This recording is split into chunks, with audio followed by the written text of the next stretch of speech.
La vida me pegó un cachetazo al piso y me dijo, bueno, flaca, ya todo lo que venías haciendo no lo puedes hacer más. Cuando vi lo que estaba haciendo, me entró por el alma. Nunca me imaginé en ese primer momento que me iba a dedicar profesionalmente a eso. No te ven bailar, no ven si tenés talento, no tenés talento, si tenés oído, no tenés oído. Ven solamente tu cuerpo. Esa mirada que se aleja mucho de la salud. Y me dijo que entre la cintura y las rodillas tenía un problema, que tenía que bajar 5 kilos. Estamos aflojando con los dulces, ya no hay más Coca-Cola. En muy poco tiempo bajé esos 5 kilos. De repente los espejos se volvieron mis enemigos. Yo me quería poner ropa ancha para no verme al espejo y en el teatro no me dejaban. Un tire y afloje entre el deseo y la salud. No solamente vi un médico, vi a 9 porque quería que alguno me diga que podía seguir bailando. La bailarina que llevó el Colón, de repente la bailarina que llevó el Colón se rompió. Voy a empezar otra vez. ¿Me bancan?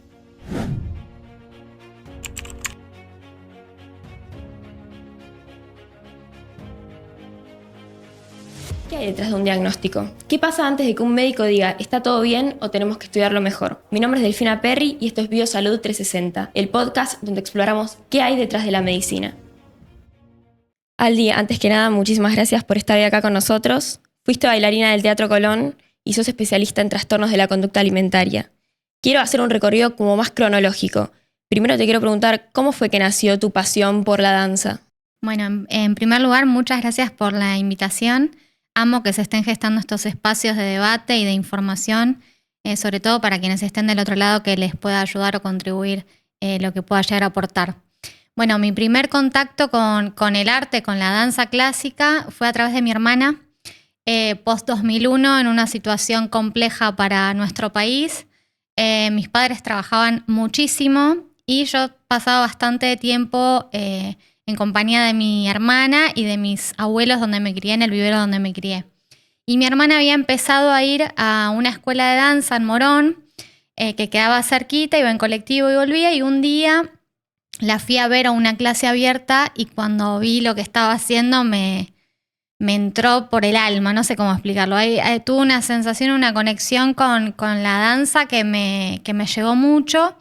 Y luego en mi casa me puse a practicar a escondidas los movimientos que había visto en la clase esa abierta de mi hermana. ¿Ya danza clásica era? Era danza clásica porque mi hermana bailaba danza clásica. En esos tiempos había jazz, clase, había pocas disciplinas, no es como ahora que hay un montón. Y más en los barrios, ¿viste? Y bueno, llegué a mi casa y me puse a practicar sin que nadie me vea. Y mi hermana me vio y me dijo, Aldi, lo que estás haciendo, tardé un montón en hacerlo, me parece que tenés condiciones para bailar, si querés venir. Y yo, claro, dije, wow, me encantó y encima mi hermana me está diciendo que tengo condiciones, así que voy. Fui súper emocionada y con un montón de ganas. Y si bien a mí me trasladaba como a un mundo mágico y de conexión con mi propio ser, ¿viste? Y de abstracción total, nunca me imaginé en ese primer momento que me iba a dedicar profesionalmente a eso. ¿Y cuándo fue que entraste al Colón?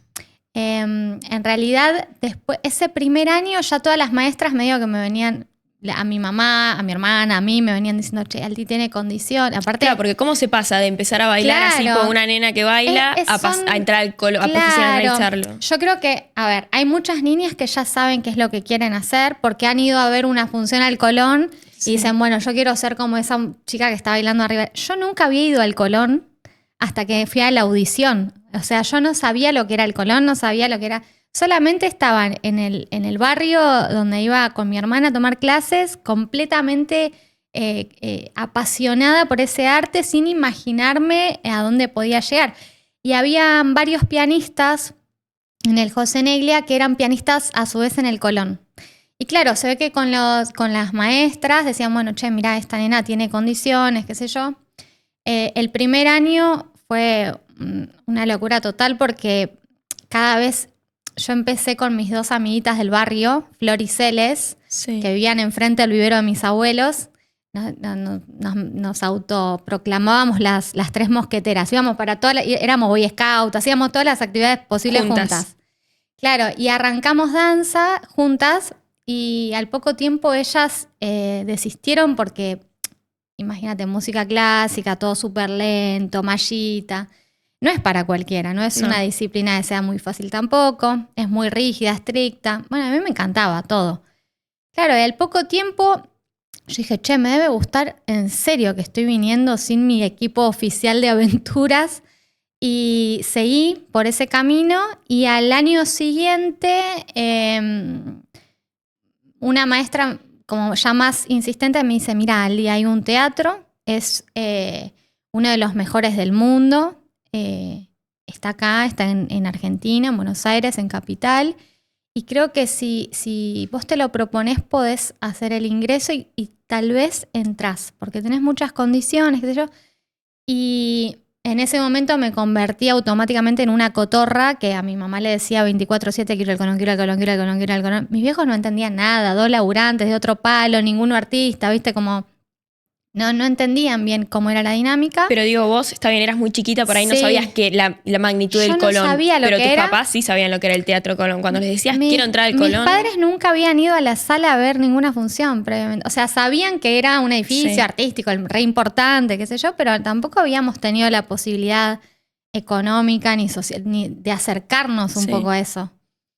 Bueno, y finalmente les terminé ganando por cansancio porque yo no iba a aflojar. Y me ¿Cuántos años tenías? Y tendría 8 años cuando empezó la locura de empezar como una cotorra a decirles. Y no me acuerdo si fueron a los 8 o a los 9, me anotaron a los exámenes. Y vos rendís un año antes exámenes de ingreso que son eliminatorios hasta que luego ingresás a la formación. Pero sí era muy chiquita, estaba en primaria recién. Y bueno, nada, me los convencí, me anotaron. ¿Cómo son los exámenes? Y hay 3 instancias evaluatorias. El primero es entras y te ponen un número. Una vez que te colocan el número, tenés que ir a esperar a un determinado sector, que es el sector que está al lado del escenario de la sala principal. Yo no sabía ni qué tenía que hacer. O sea, no tenía ninguna información previa como para más o menos decir, bueno, quédate tranquila, hace esto o hace aquello. No tenía idea. No te orientaban con nada. Yo estaba, viste, no tenía idea. Y también creo que eso mantuvo todo el proceso de una manera más genuina. Porque yo no estaba tal vez como ansiosa de a ver si... No sabía lo que iba a pasar, entonces a esa edad que te tomás todo como un juego y todo como una aventura, y para mí era una aventura... no tomaba magnitud de lo que estaba haciendo. Y el primer examen, que después a retrospectiva decís, pucha, o sea, es un montón que hagan esto, es netamente físico. También la grasa corporal, la altura de tu cuerpo, el largo de tus brazos, el ancho de tus caderas. Te agarran y te doblan para un lado, para el otro, como si fueras un papel para ver tu flexibilidad. Y hacen una densitometría, creo que se llama, si mal no lo menciono. Y también hacen una proyección ósea, porque, digamos, tenés que tener determinadas características corpóreas para poder encajar en la figura de bailarina clásica. Entonces, ese primer examen, que yo lo viví como un juego, que me doblaban para un lado, para el otro, qué sé yo, lo pasé y así fue la segunda instancia y la tercera instancia hasta que entré. Ya si no cumplís con las condiciones físicas, no pasás a la segunda instancia. No.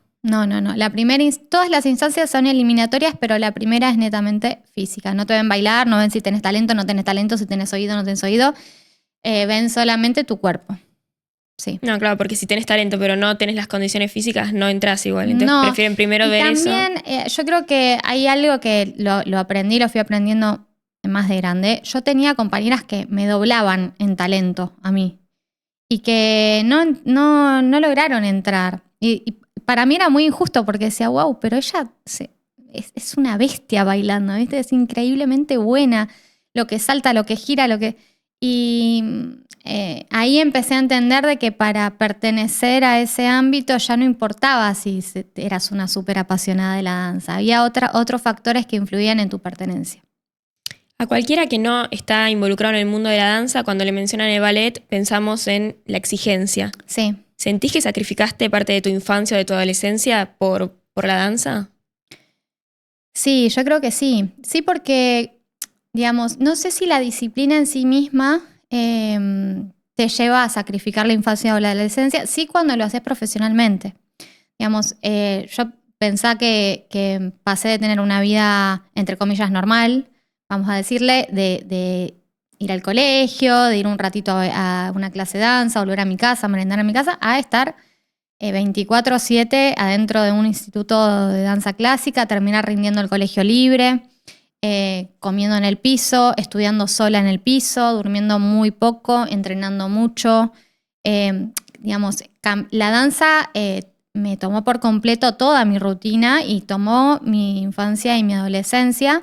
Y en ese momento uno tal vez cuando está inmerso en ese mundo no toma la dimensión de lo que se está perdiendo. Ahora soy madre y yo no negocio bajo ningún punto de vista que mi hija no juegue o que no disfrute o que se pierda los cumpleañitos. Digamos, si no tiene ganas, todo bien, lo mejor, pero no le exigiría que se pierda esos momentos desde el rol de madre habiendo transitado por esa situación yo previamente. Claro, porque vos ahora sabes con el diario del lunes, pero tus papás, por ejemplo, no sabían. No, mis papás acompañaron, a mis viejos les debo todo, porque la verdad es que si bien hay familias que presionan mucho a los chicos para que estén ahí, porque genera como un estatus incluso en las familias, hay muchos padres con sueños frustrados que... Mis viejos no tenían ni idea, eran 2 laburantes que se deslomaron, me emociona decirlo, porque siempre estuvieron al pie del cañón conmigo y con mis hermanos también, toda la vida, ¿viste? Y también... me ha pasado cuando empecé a mencionar todo esto que es esa la pregunta, ¿viste? ¿Y tus padres? Y no se dieron cuenta. Y la verdad es que hay familias que tienen ciertos recursos y familias que tienen otros. Sí. Y la verdad es que en mi familia el recurso que predominó siempre fue el amor y el acompañamiento a los hijos, a pesar de que tengan 2 chirolas en los bolsillos, y creo que a mis hermanos y a mí, a los 3 nos fue bien en la vida gracias a eso, a que no faltó el amor. Tal vez lo material no siempre estuvo presente, tal vez yo no conocí McDonald's hasta que no fui adolescente, casi adulta, nunca me había subido a un avión hasta que no bailé y me tuvieron que subir a un avión. O sea, tuve determinadas cuestiones en la vida que no la tuve fácil. Y sin embargo, mis viejos siempre hicieron lo imposible para acompañarnos. Entonces también en ese deseo de acompañar a los hijos y hacerlos felices, hay muchas cosas que tal vez no pudieron ver, no pudieron identificar y no los puedo juzgar porque estábamos todos aprendiendo. ¿Y cómo se vive la competencia entre compañeros en un ambiente en el que todos buscan la excelencia constantemente? Es difícil porque yo al principio, siempre fui de muy chiquita, muy amiguera, ¿viste?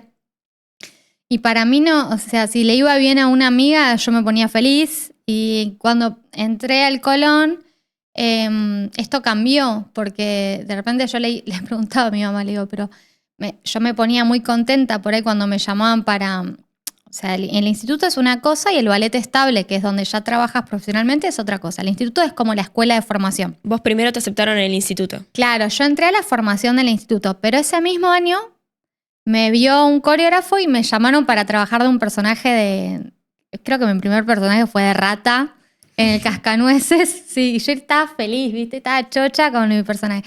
Claro, y yo me puse muy feliz, muy contenta y automáticamente me di cuenta de que mis compañeras, claro, todas querían que la llamen y que les den un lugar y no había lugares para todas. Entonces ya empecé a entender ahí que por ahí si me llamaban no estaba bueno festejar demasiado y había que entender que bueno, había un montón de otras nenas que estábamos compitiendo y era una competencia que no era sana del todo, porque no sabíamos bien cómo manejar esa frustración de que te vean y que te elijan o de que te vean y te digan no encajás para lo que estoy buscando, ¿viste? Tan chiquitas aparte. Pero bueno, es algo con lo que uno se va acostumbrando y familiarizando desde muy chicos cuando estás en el contacto artístico, porque es así. Digamos, para las audiciones o los mismos chicos que estén en otras disciplinas, pasa mucho también en comedia musical, hacen muchos casting, audición para determinados personajes y hay veces que buscan específicamente algo en el personaje que no tiene que ver con las condiciones que pueda o no tener, sino que encaje con lo que se imaginó el coreógrafo. ¿Y en qué momento empezaste a sentir que tu cuerpo era una herramienta de trabajo? ¿O desde que empezaste ya eras consciente de eso? No, yo empecé, ya te digo, para mí era un juego y vestirme y el cancán y los tutús y peinarme, glitter, ¿viste? Era como todo hermoso. Y yo creo que ese primer examen de ingreso que tuve ya me marcó como algo que llamó empezaba la a atención. cambiar. Sí, pero sin embargo lo seguía percibiendo como un juego. Pero ya empecé a entender de que mi cuerpo tenía que encajar con esto que te decía antes, ¿no? En un molde. Y a medida que fueron pasando los años, las mismas docentes nos iban haciendo comentarios que eran muy pasivos. Eran comentarios muy sutiles, como por ejemplo, bueno, se acercan las épocas de los exámenes, vamos aflojando con los dulces, ya no hay más Coca-Cola. Y éramos chiquitas, ¿viste? No entendíamos. Y de a poco vas internalizando que, claro, es por tu cuerpo y que no, parte del examen también se califica si estás en forma, si estás en línea, más allá de la técnica. Entonces, paulatinamente como que se fue internalizando hasta que tuve un maestro sentado de frente directamente que me dio una bajada de línea en relación a mi cuerpo. ¿En qué contexto? Contexto, terminaba los exámenes de fin de año. Yo siempre tuve buen promedio, porque siempre fui muy de darlo todo con cualquier proyecto que se me ponía adelante. Y la verdad es que con todo el sacrificio que hacían mis viejos, yo lo daba todo en el teatro y siempre intenté que me vaya bien y hacer amigos y pasarlo bien. Hasta que, y teniendo muy buenas notas, termino los exámenes, me cita un docente. En ese entonces estábamos en la Jorge Don porque el Colón estaba en reformas. Y bueno, voy a una reunión con el docente y ya cuando entramos con mi mamá, que me acompañó mi mamá, nos dimos cuenta de que no iba a ser que me estaban convocando para trabajar en planta permanente en el ballet, ¿viste? No parecía algo positivo. Algo positivo no era. Yo ya dije, y tenía mucho miedo que me saquen, porque digo, tanto sacrificio de que venimos haciendo yo, mis viejos, mis hermanos, toda la familia, porque esto se sostenga. Y lo vi ahí medio tambalear y bueno, nos sentamos y me dijo que entre la cintura y las rodillas tenía un problema, que tenía que bajar 5 kilos. Y en ese entonces mi mamá no entendía muy bien porque, digamos, en el teatro te hacen controles médicos. Ahora no sé cómo estarán las cosas en relación a eso, pero en ese entonces había un doctor en el Hospital Ramos Mejía que te hacía las mediciones de grasa, pero también era el que te controlaba si te lesionabas, qué sé yo. Digamos, era el único médico que figuraba. Y yo me había hecho los controles con este médico, siempre con antelación. Cuando teníamos los controles comíamos manzana, tomábamos agua, hacíamos ayuno. Tampoco es que estaba demasiado bien ya el sistema puertas adentro antes de que me digan esto. Pero, claro, mi mamá le dice, Aldana tiene los controles bien. No entiendo qué es lo que estás diciendo de 5 kilos, pues una nena que se desarrolló, no va a tener el mismo cuerpo que tenía cuando tenía 10 años. Y hay una frase que me quedó como muy grabada que dijo este docente, que fue: los parámetros de los médicos no son mis parámetros y si Aldana quiere seguir estando acá, tiene que hacer lo que digo yo, no lo que diga el médico. Y claro, ahí yo ya, obnubilación total, me levanté y no escuchaba lo que mi mamá me hablaba, yo no la escuchaba y todo el viaje yendo a casa creyendo que se me terminaba el mundo, pues lo que más amaba en ese momento estaba en juego, el sacrificio de mis viejos también, yo no sabía bien cómo tenía que hacer, entrábamos en vacaciones. Y bueno, sin tener psicólogos, sin tener nutricionistas. No sin te los tener... ponía el Colón. No había nada, no hay nada. Entonces, y esa bajada de línea tan hostil frente a un adolescente o frente a un niño, cuando recién estás gestando tu propia identidad, el reconocimiento del propio cuerpo, digamos, cuando el cuerpo está tan expuesto, la palabra en ese momento a mí me partió al medio de ese docente.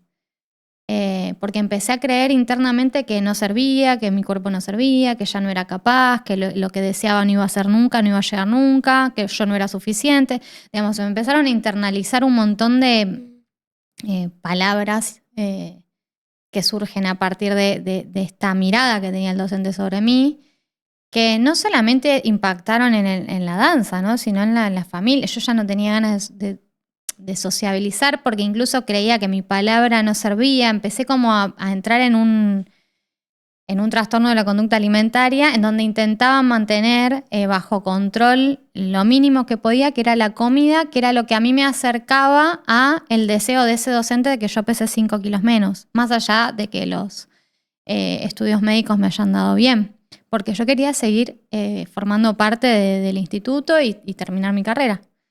Entonces, en ese momento, cuando yo salgo y me voy, al día siguiente mi mamá me anotó en un gimnasio, empecé a hacer dieta con los recursos que tenía, porque tampoco no teníamos acceso a médicos profesionales tampoco, o sea, no tuvimos esas herramientas, no nos facilitaron nada, nos mandaron a casa, mis hijos siguieron laburando y yo hacía lo que podía en las vacaciones mientras mis hijos laburaban y entrenaba todo el día y si tenía que ir al gimnasio iba en bicicleta a toda velocidad para ya gastar calorías y volvía en bicicleta también.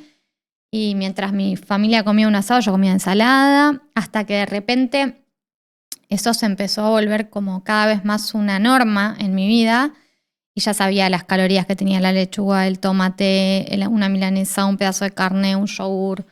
Y bueno, nada, en cuestión de muy poco tiempo bajé esos 5 kilos y volví a presentarme frente al docente para que me diga si podía seguir continuando en la carrera o efectivamente mi cuerpo no servía y tenía que dejar.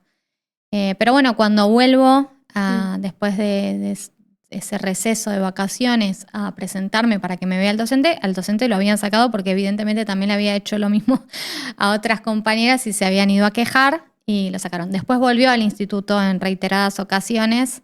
Por eso para mí es tan necesario hacer algo con este tema porque hay muchas nenas en juego que todavía siguen bajo esas mismas normas y esa mirada que se aleja mucho de la salud. Y esto que me decís que te hacía sentir que tu cuerpo no servía, sí. ¿Tiene alguna justificación real? ¿O realmente el cuerpo no se mueve distinto si tiene 5 kilos de más? ¿Hay algo que lo justifique?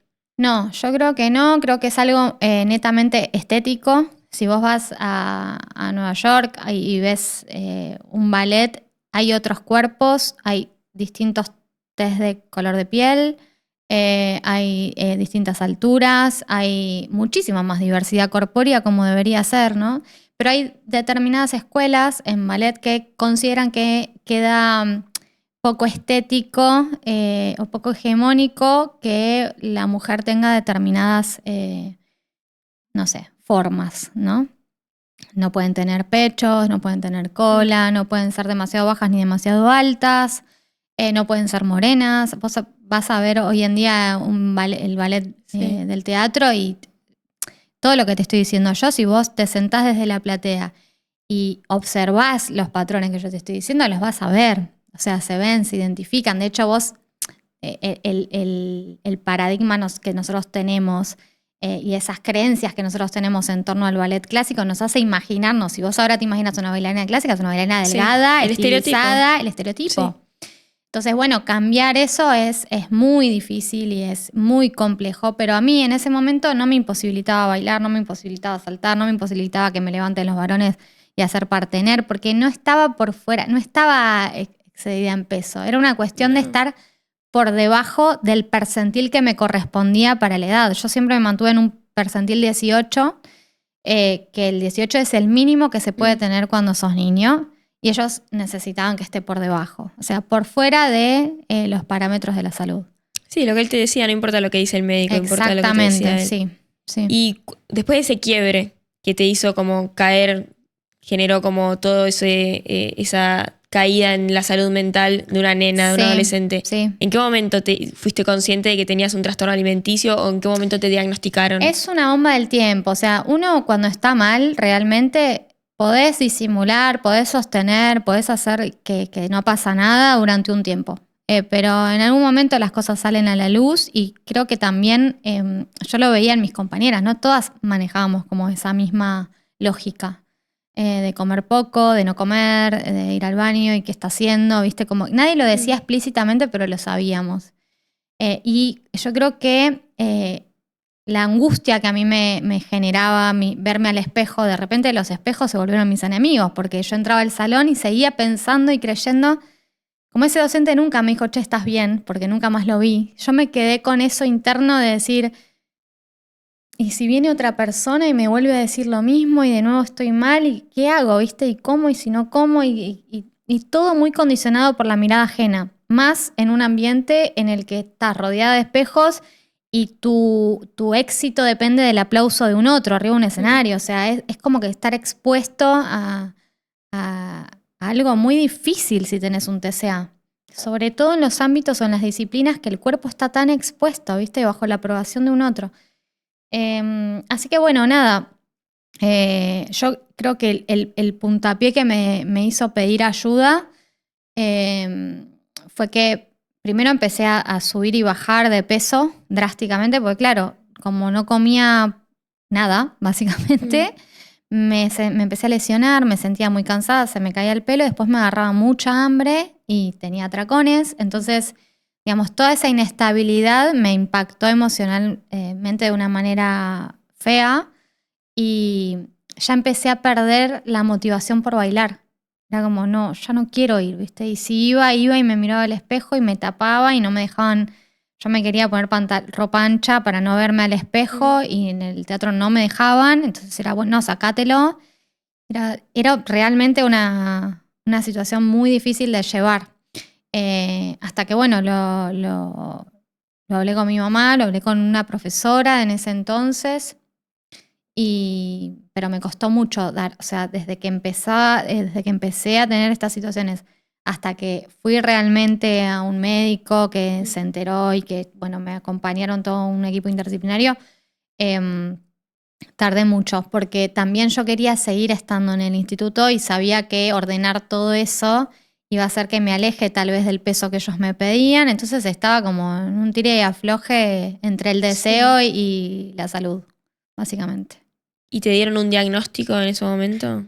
En ese momento, primero tuve como una anorexia nerviosa y después una bulimia, que yo creo que en realidad después yo estudié, me especialicé en TCA, y yo creo que tenía más trastorno por atracón que otra cosa, que era como compensatorio a las fases de no comer y entrenar mucho, porque también no es que no comía y listo, ya está. Cuando había presentaciones o muestras o momentos más de exposición física, eran los lapsos que más entre todas, ¿no? Nos aconsejábamos cómo hacer para resistir comiendo muy poco o qué comer. Y después de eso terminaba el show o pasaban los exámenes y era como un hambre voraz para intentar recuperar todo eso, todo ese gasto calórico, no solamente del ejercicio, sino de tantos días, ¿viste? Entonces era todo el tiempo en ese sub y baja hasta que, bueno, en un momento, por suerte y alejándome mucho de la danza, se empezó a disipar. ¿Y tuviste alguna lesión? O sea, ¿te provocó algo físico también? Sí, y esto es algo que a mí me llevó después a hacer investigación científica. Yo después de muchos años, un día después de un ensayo, pierdo sensibilidad en una pierna, voy a una guardia creyendo que me iban a dar un diclofenac o algo así como siempre, porque tengo un montón de lesiones, y seguir bailando. También esto, ¿no? Con la resistencia al dolor constante, porque cuando trabajas con tu cuerpo tenés que acostumbrarte a que el dolor es parte de el profesionalismo, digamos. Las lesiones son moneda corriente, en el bolso siempre hay un diclofenac, digamos, es parte. Entonces voy a la guardia creyendo que me iban a dar un diclofenac, así que me volví a mi casa y me dicen, che, tenés que ver un especialista de cadera. Me hicieron, me acuerdo, un espinograma porque tengo muchos problemas, protusiones en la columna, y como era una zona que podía llegar a ser el sacro o la zona baja de la espalda, la lumbar, me hicieron también en la cadera. Y dije, ay Dios, ¿qué será? En ese momento no me fui a ver al especialista, terminé de hacer todas las obligaciones que tenía en torno a la danza, de nuevo, ¿no? Como resistiendo el dolor y olvidándome de la salud, priorizando el deseo. Y en un momento ya no me respondía la pierna. Me quise ir de un ensayo y la pierna no la sentía como desenganchada de la cadera. Y bueno, terminé yendo, no solamente vi un médico, vi a 9 porque quería que alguno me diga que podía seguir bailando. Y los 9 me dijeron, mira, tenés indicación de artroscopía, que es perdón por lo que voy a decir, pero es una tontera al lado de una osteotomía periacetabular, que es como una corrección de los fémures en relación a la cavidad coxofemoral en la cadera. Estaban apoyando mal porque se me habían desgastado los huesos, el hueso cadera y fémur. La amortiguación que va en el medio, que es un labrum, no estaba, que es como un cartílago, entonces estaba hueso con hueso, y cada vez que yo saltaba o hacía impacto o hacía algo de fuerza, me apretaba todos los nervios, y eso era lo que me generaba tanto dolor. Entonces la indicación es: parás absolutamente al 100%, o te operás y haces 6 meses de andador, muletas, rehabilitación, y después volvés a bailar, pero otra cosa. Nada de impacto, nada de salto, nada de giro, nada de elevación de piernas. Yo dije, no, o sea, no. Yo si bailo, No. bailo lo que a mí me gusta hacer. No voy a forzar más mi cuerpo. Ahí fue cuando dije, basta de sostener algo que me está haciendo tanto mal. Basta de sostener el dolor como regla en mi vida, ¿viste? Basta de anclarme en lugares donde la paso mal. Ahí decidiste, no sé si abandonar, ahí decidiste dejar. Sí, me costó mucho, mucho, porque uno no se imagina haciendo otra cosa en la vida, No. ¿viste? Y sentís que la presión de toda tu familia y de tus amigos y de los conocidos, con eso de, bueno, la bailarina que llevó el Colón, de repente la bailarina que llevó el Colón se rompió. O sea, no está más la bailarina que llevó el Colón. Entonces, y ahora te lo cuento y me puedo reír de eso porque, bueno, lo pude procesar y atravesar de la mejor manera, pero hay mucha gente que por ahí labura de algo toda la vida, y el hecho de tener que cambiar de laburo te hace sentir un fracasado, un inservible, que de pronto volver a empezar en otra cosa, más teniendo hijas, es muy complejo. Entonces, en ese momento me aferré mucho a las nenas y dije, yo no puedo estar 6 meses con andador o muletas teniendo estas 2 criaturas que las tengo que cuidar 24/7, no puedo. Dije, bueno, freno, ¿qué me pesa más, la danza o todo lo demás? Y dije, no, ya está, la danza ya está. Y para mí fue como un buen fracaso ese, decir, bueno, basta, si al final lo estoy sosteniendo, ¿a costas de qué? Ya no lo disfruto, me duele todo. Y creo que fue una gran oportunidad para descubrir qué más podía hacer, y jamás me hubiese imaginado terminar haciendo investigación científica o un proyecto de ley en el Congreso de la Nación. Jamás me hubiese imaginado que hubiese podido contribuir tanto también al área de la danza clásica desde otro lugar. Yo cuando salgo de ahí, me acuerdo que estaba con 2 chirolas en el bolsillo, no podía bailar, no podía dar clases, no podía hacer nada de lo que había hecho toda mi vida. Estaba con 2 nenas chiquitas y me acuerdo que fui al río con una amiga, mi mejor amiga, una de las mosqueteras de toda la vida. Y fuimos al río y nos comimos un sanguchito y me dice, boluda, ponete a estudiar psicología, que vos toda tu vida quisiste estudiar psicología, que te encanta, que es lo que a vos te faltó en la carrera, tal vez vos puedes ayudar a alguien. Y la cabeza fue como, me acuerdo que inmediatamente fui a hablar con mis viejos y de nuevo, que ellos siempre estuvieron ahí, che, voy a empezar otra vez, ¿me bancan? Y mi vieja me dijo, sí, obvio, yo te cuido a las nenas, dale para adelante, qué sé yo, siempre estuvieron ahí con la 10. Y ahí fue cuando volví a empezar de cero y siendo más grande, porque tenía todos compañeros que recién habían terminado el colegio y yo ya con 2 pibas, estudiando de noche, laburando de otra cosa, ¿viste? Para sostener. Y fue un volver a empezar que estuvo bueno porque me desafió mucho a mí y desafió mucho mi autoexigencia de siempre querer que sea todo perfecto. La vida me pegó un cachetazo al piso y me dijo, bueno, flaca, ya todo lo que venías haciendo no lo puedes hacer más. Fíjate que para dónde salís corriendo.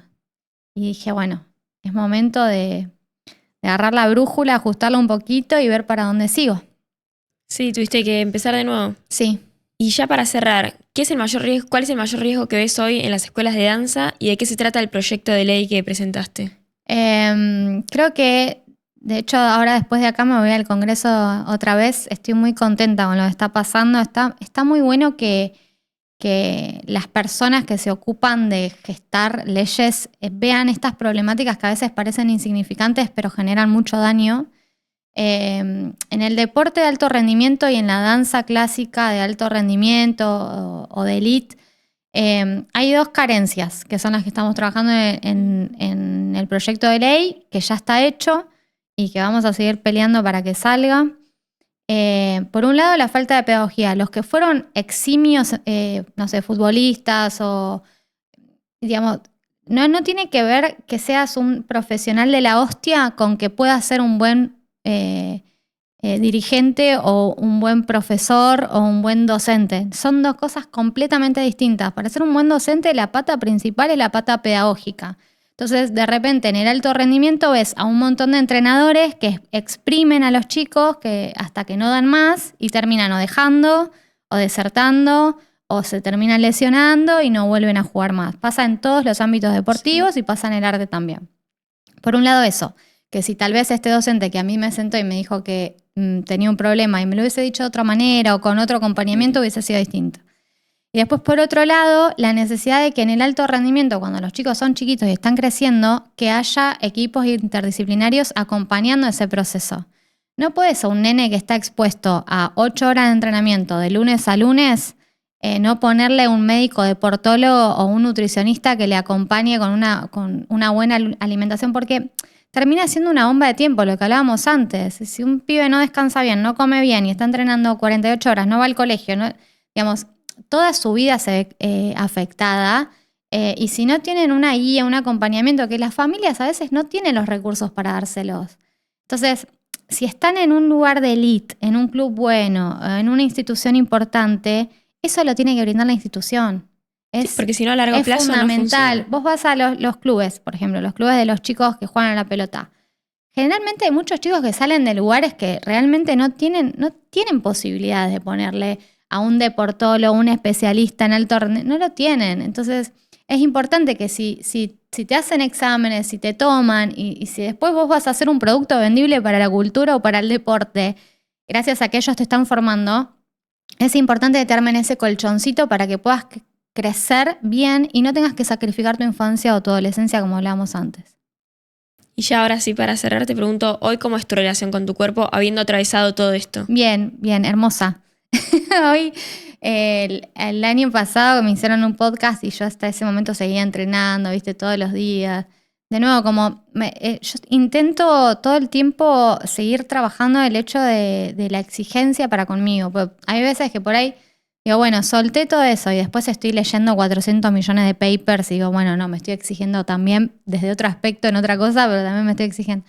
Yo creo que tengo algo yo de darlo todo y poner el 100 siempre en todos mis proyectos, que está bueno, pero también me gusta mucho escuchar mi cuerpo. Hoy en día digo, bueno, si a mitad de semana necesito cancelar algo y cortar y ver a mis amigas, o si necesito dormir un rato más, o si siempre trato de ir escuchándome y tratando de ya no pensar de que tengo que encajar o que me tienen que aceptar o que...